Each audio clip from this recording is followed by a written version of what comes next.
Hello everyone and welcome aboard. Today we're going to learn how to do a trench attack on the Flugpark.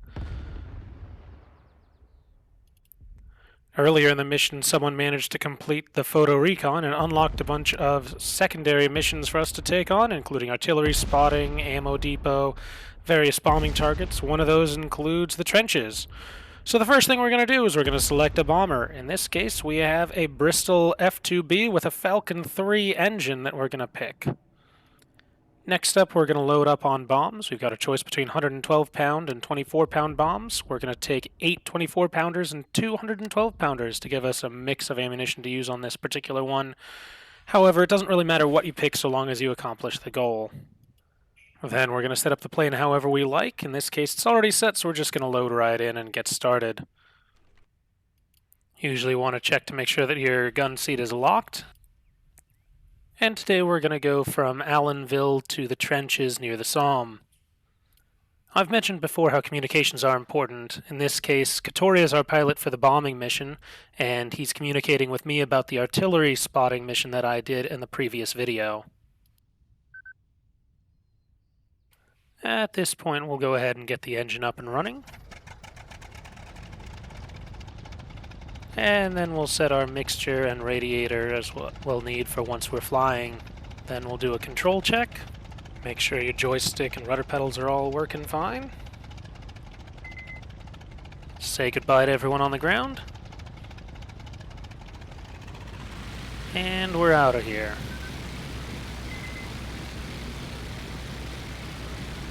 There are lots of options for armament for this particular mission. You can pick the 112-pound bombs, the 24-pound bombs.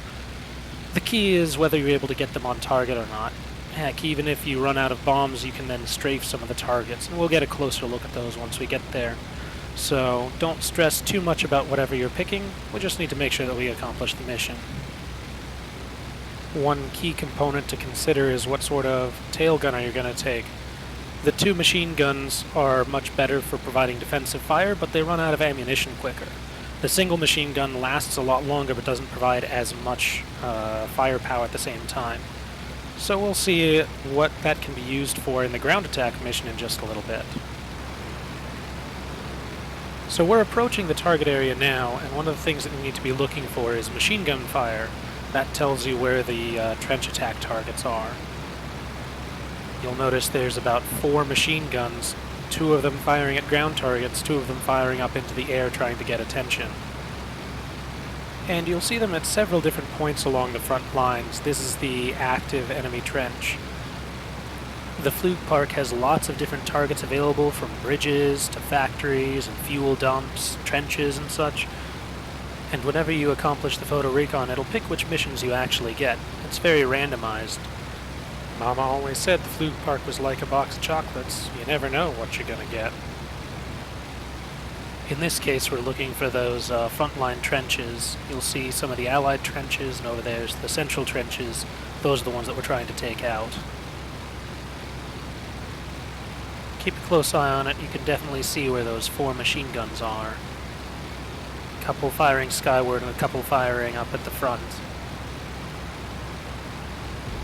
There also happens to be an enemy tank there, and that's going to be one of our very first targets that we need to destroy. You'll notice that there are also a number of dugouts in the trenches, and those are not our target. We don't especially care about those. We only really care about the machine guns and the tank. So one of the things we're going to do is we're going to set our tail gunner to ground attack, and he'll only target machine guns and such that are still active. So as long as he's firing at something, that lets you know that the target is still available. Now, lots of people have strafed machine guns before, and you can see the gun crew run away from the machine gun.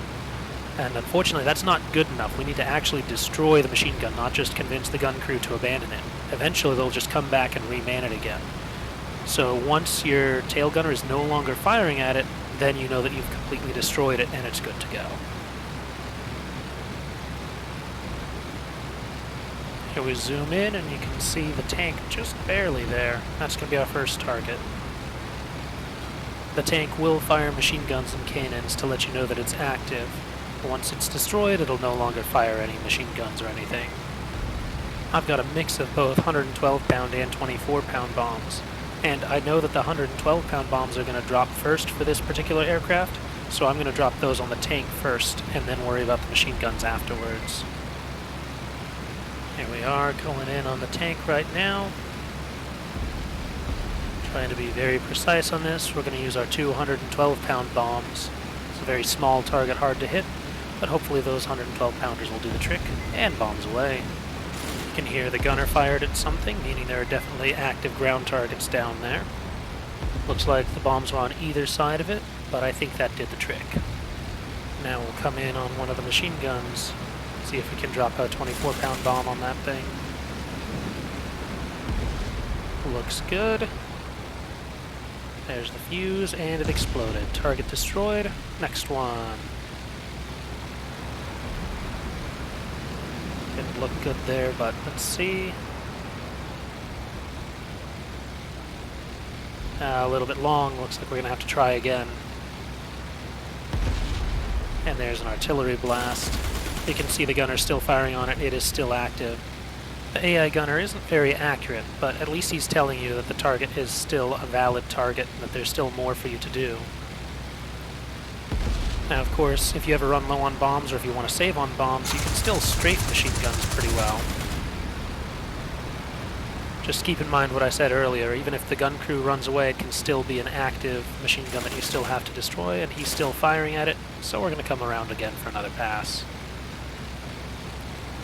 And this time we're going to strafe it, not going to spend any bombs on it.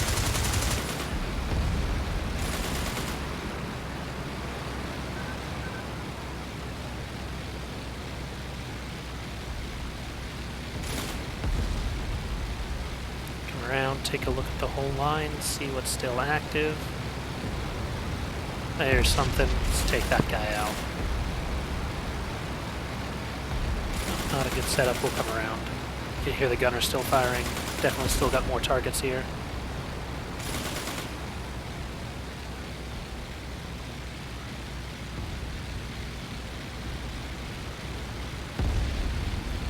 We've still got bombs, so let's go ahead and use one on this one. Bombs away.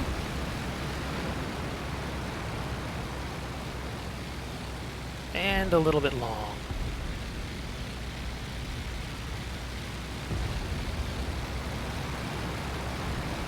Bombs away. Oh, and his big fat head's in the way. But there we go, one of those two bombs hit. Target destroyed. Let's see if our gunner is still active, still has some targets down there for us. Yep, there's something. Yep, that one has a dude in it. Let's go take that out.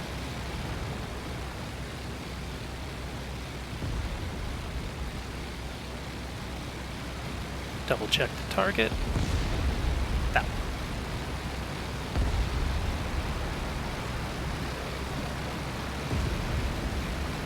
Bombs away. Gunner still active. Nailed it. Target destroyed. And he sat down. That means there's not much left. In fact, that's it. Everything's gone. The target has been destroyed. Using the bomb sight in VR, checking the sides to see how many bombs we got left. And there goes one. Looks like he fudged the buttons. Or you can keep track of how many times you dropped bombs, because you know how many you started with. But in this case, target destroyed, mission accomplished, time to head home. Now you may be wondering what happens if you run out of bombs and haven't destroyed the tank. It is possible to strafe the tank and do damage with your machine guns. It just takes a lot of shooting. That's why I recommend taking it out first with the 112-pound bombs. So we just saw how to do a trench attack using both machine guns and bombs, 112-pounders and 24-pounders. The 112-pounders you don't have to be as precise, but the 24-pounders will also get the job done. Alright, good luck out there. Gas Can, signing off.